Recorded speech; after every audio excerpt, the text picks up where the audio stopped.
அப்படி கூட பண்ணலாமே அப்படின்னு தோணும். ஒரு சிலர் வாக்குவாதம் பண்ணுவாங்க. ஹல்லேலூயா. அவனை அப்படி ஒரு ஊர்ல ஒரு பெரிய மனுஷனை கூப்பிட்டு சிலுவையில இந்த பாவத்துக்காக அறையுங்க என்று சொன்னா, அந்த பெரிய மனுஷனுடைய பிள்ளைகளுக்கு தான் அவருடைய சொத்து போகுமா வெளிச்சு, அகில உலகத்தில் இருக்கிற அத்தனை மக்களுக்கும் அந்த சொத்து போகாது. கவனிக்கிறீங்களா? ஏனென்றால் இவரே மாமிசத்தில் தெய்வம், மாமிசத்தில் வெளிப்பட்ட கடவுள், தேவகுமாரன். இவர் மரிச்சாதான் உலகத்தில் இருக்கிற அத்தனை மனிதர்களுக்கும் அந்த பாவ மன்னிப்பும் அந்த ஆசீர்வாதமும் கடன் செல்லும். யாரோ ஒரு ஆளு மரிச்சானா அவன் பிள்ளைக்கு மட்டும்தான் போகும். ஆனா இவர் மறிக்க வேண்டியது மிக மிக அவசியமாக மாறியது. ஹல்லேலூயா. அதை நம்ம தெரிந்து கொள்ள வேண்டியது அவசியமாக இருக்குது. அப்ப வேற யாரும் மரித்தால் லாபம் யாருக்கும், உலக மக்களுக்கு என்ன செய்யல, பிரயோஜனம் இல்லை. ஒரு ஆளு மறிக்கிற ஒரு தலைவர், அரசியல் தலைவர்னா அவன் தொண்டர்களுக்கு என்ன ஒரு யாருக்கும் பிரயோஜனம் கிடையாது. அவன் வீட்டில் உள்ள பிள்ளைகளுக்கு தான் சொத்து போய் சேரும் வலிச்சு ஊர்ல எல்லாருக்கும் தொண்டர்களுக்கு பிரிச்சா கொடுக்குறாங்க கிடையாது இல்ல. ஹல்லேலூயா.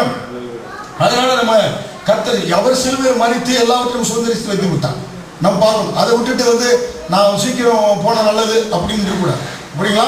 அதனால பவுலுக்கு கூட ஒரு ஆசை இருக்குது, பூமியில் எதுக்கு இருக்கிறோம், நம்மள என்ன செய்ய சீக்கிரமாக அவர்கிட்ட போக சொல்லி. ஆனால் நான் கடை சொல்றேன், நான் இங்கே இருப்பது உங்களுக்கு நலம், இன்னும் நாளை ஆத்துமாக்கள் ஆதாயம் செய்யலாம், கர்த்தருக்கு செய்ய வேண்டிய கடமை நிறைய இருக்கிறது, அதனால பூமியில் இருப்பதே நான் தெரிந்து கொள்கிறேன் என்று சொல்லுகிறார். ஹல்லேலூயா. யோவான் 8ஆம் அதிகாரம் 56 வசனம் படிக்கிறது. உங்கள் பிதாவாகிய ஆபிரகாம் என்னுடைய நாளை காண ஆசையா இருந்தான், கண்டு களி கூர்ந்தான் என்றார். புரியுங்களா? இங்க பாருங்க, இயேசு கிறிஸ்துவுக்கும் பரிசேயருக்கும் பெரிய லடாய், வாக்குவாதம் நடந்து வருகிறது. இயேசு கிறிஸ்து அங்க சொல்றாரு, என்ன சொல்றாருனாக்க, எங்கள் பிதாவாகிய ஆபிரகாமிலும் நீ பெரியவனோ. பாருங்க, உங்களுடைய பிதாவாகிய ஆபிரகாம் என்னுடைய நாளை காண ஆசையாக இருந்தால் கண்டு களி கூர்ந்தான் என்று சொல்லப்பட்டிருக்கிறது. புரியுங்களா? ஆபிரகாம் மரித்து எத்தனை 2000 வருடங்களுக்கு முன்பாகிவிட்டது. இயேசு கிறிஸ்து அப்புறமாக பிறக்கிறாரு. புரியுங்களா? ஆதாம் முதல் ஆபிரகாம் வரை 2000 வருடங்கள். புரியுங்களா? இந்த ஆதியாகமும் அந்த அதிகாரம் முழுவதுமே 2000 வருடங்கள் நடந்த சம்பவத்தை சொல்கிறது. 2000 வருடங்களா ஆதியாகமம் அந்த ஒரு அதிகாரம் மட்டும். புரியுங்களா? அப்ப ஆதாம் முதல் ஆபிரகாம் வரை 2000 வருடம், ஆபிரகாம் முதல் தாவீது வரை 1000 வருடம், 3000 வருடம், தாவீது முதல் இயேசு கிறிஸ்து வரை 4000 வருடம். புரியுங்களா? இயேசு கிறிஸ்துவுக்கு முன்பாக 2000 வருடங்களுக்கு மரித்த ஆபிரகாம் என் நாளை காண ஆசையா இருந்தால் கண்டு களி கூர்ந்தான் என்று இயேசு சொல்றாரு. அப்ப எப்படி ஆபிரகாம் கண்டான் என்று மனசுல சிந்திக்க தோணும். புரியுங்களா? பரிசேயரோட அப்ப அவங்க பரிசேயர் சொல்றாங்க, எப்படி ஆபிரகாம் நீ இப்போ என்னோட திரிஞ்சிட்டு இருக்கிற, எப்படி ஆபிரகாம் மரித்து எத்தனை வருஷம் ஆகி போச்சு, அவன் எப்படி கண்டான் என்று. புரியுங்களா? அப்ப பாருங்க, மோரியா மலையிலே ஈசாக்கை பலியிடும்படியாக ஆபிரகாம் கொண்டு சென்றான். அங்கே கொண்டு சென்ற பொழுது மகன் கேட்கிறான், அப்பா விறகுலாம் இருக்கு, ஆட்டு பலி கடா எங்க அப்படின்னு கேட்கிறாங்களா? புரியுங்களா? அப்ப பலியிட செய்கின்ற பொழுது மகன் கேட்கிறான். அப்ப என்ன சொல்றாரு, அப்ப பலி கடா தேவ சமூகம் மனசுல ஈசாக கட்டி அந்த பலிபடத்தில் வச்சாச்சு. அங்க எங்கப்பா பலிகடான்னு கேட்கின்ற பொழுது அப்ப என்ன சொல்றாரு அவரு, என்ன சொல்றாருனாக்க, குமாரனை நீ கொள்ளாதேன்னு சத்தம் கேட்குது. சேர்க்கின்ற பொழுது எகோவா ஈரே, எகோவா ஈரே என்று தேவனே அந்த பலிகடை எல்லாவற்றையும் பார்த்துக் கொள்வார் சொல்றாரு.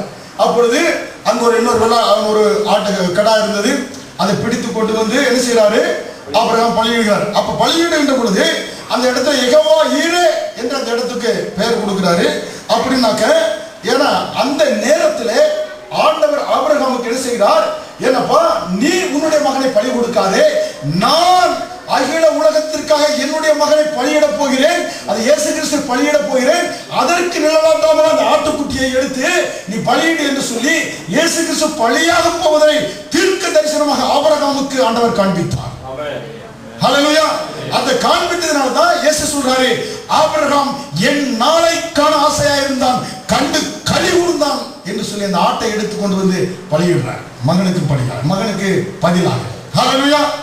இதான் புரிந்து கொள்ளும். ஹல்லேலூயா. அப்ப இப்படியாக இருக்கு. லூக்கா 9ஆம் அதிகாரம் 28ஆவது வசனம். லூக்கா 9:28. இந்த வார்த்தைகளை அவர் சொல்லி ஏறக்குறைய 8 நாளான பின்பு அவர் பேதுருவை, யோவானின், யாக்கோபை கூட்டிக் கொண்டு ஜெபம் பண்ணுவதற்கு ஒரு மலையின் மேல் ஏறினார். அவர் ஜெபம் பண்ணுகையில் அவருடைய முகரூபம் மாறிட்டு அவருடைய வஸ்திரம் வெண்மையாகி பிரகாசித்தது. பாருங்க, அங்க இயேசு கிறிஸ்து இருக்கிறாரு. அவரோடு கூட அங்க 2 முகங்கள் பிரகாசித்துக் கொண்டு இருக்கிறது. சீடர்கள் 3 பேர் இருக்கிறாங்க, யோவான், பேதுரு, யாக்கோபு. அப்ப இயேசுவோடு கூட மகிமை அடைந்தவர்களாகிய மோசேயும் எலியாவும் என்ன செய்றாங்க? இயேசுவோடு கூட சம்பாஷித்துக் கொண்டு இருக்கிறார்கள். அங்க இயேசுவோடு கூட மோசேயும் எலியாவும் என்ன செய்கிறார்கள்? சம்பாஷித்துக் கொண்டு இருந்தார்கள். ஹல்லேலூயா.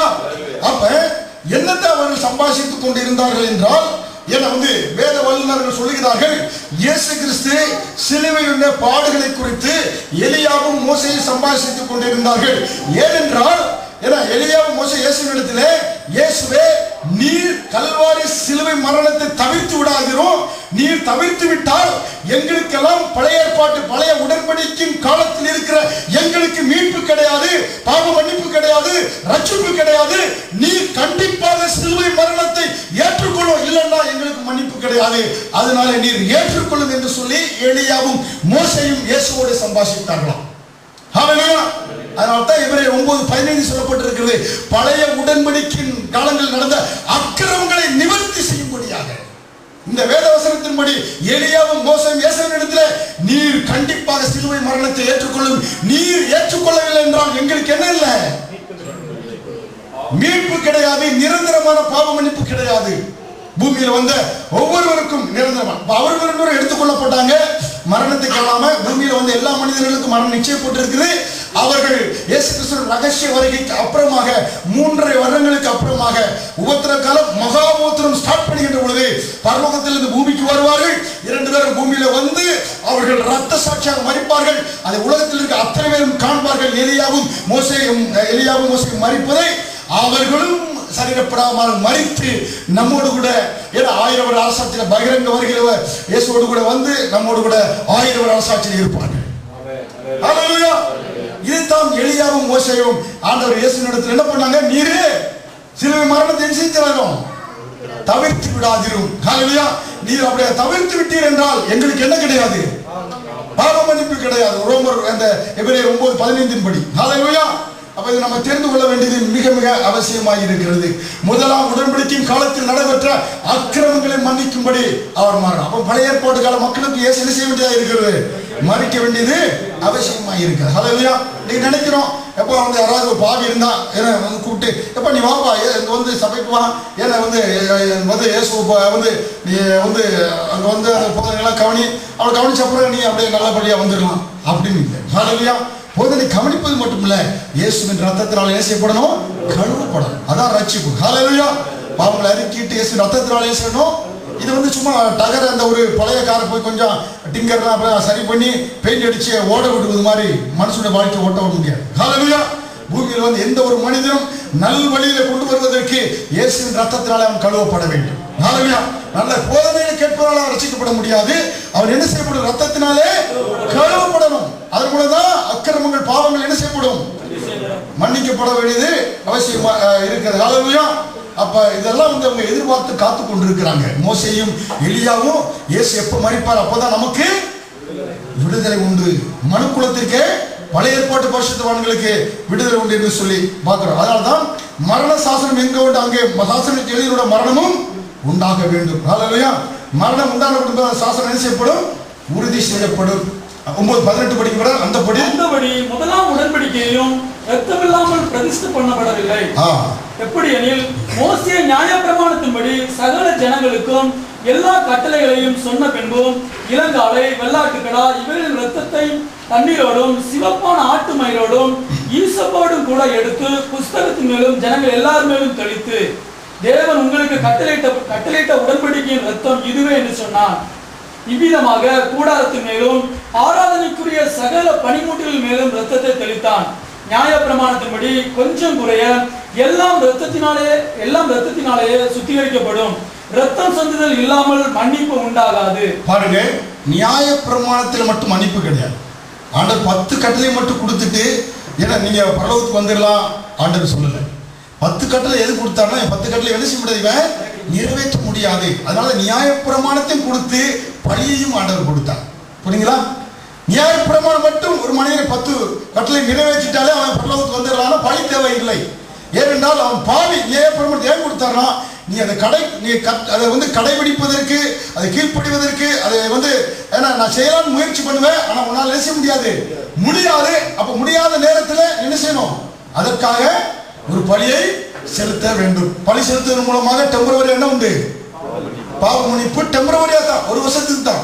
அதான் பார்த்தோம் 9வது அதிகாரத்தில் ஆரம்பத்தில் பிரதான ஆசாரியன் வருஷத்துக்கு ஒரு முறை என்ன செய்ய வேண்டும். ஹல்லேலூயா. அப்ப பாருங்க, இயேசுவின் ரத்தம், புரியுங்களா?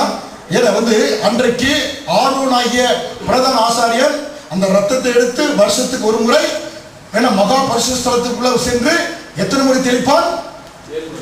7 முறை ரத்தத்தை தெளிப்பான். ஹல்லேலூயா.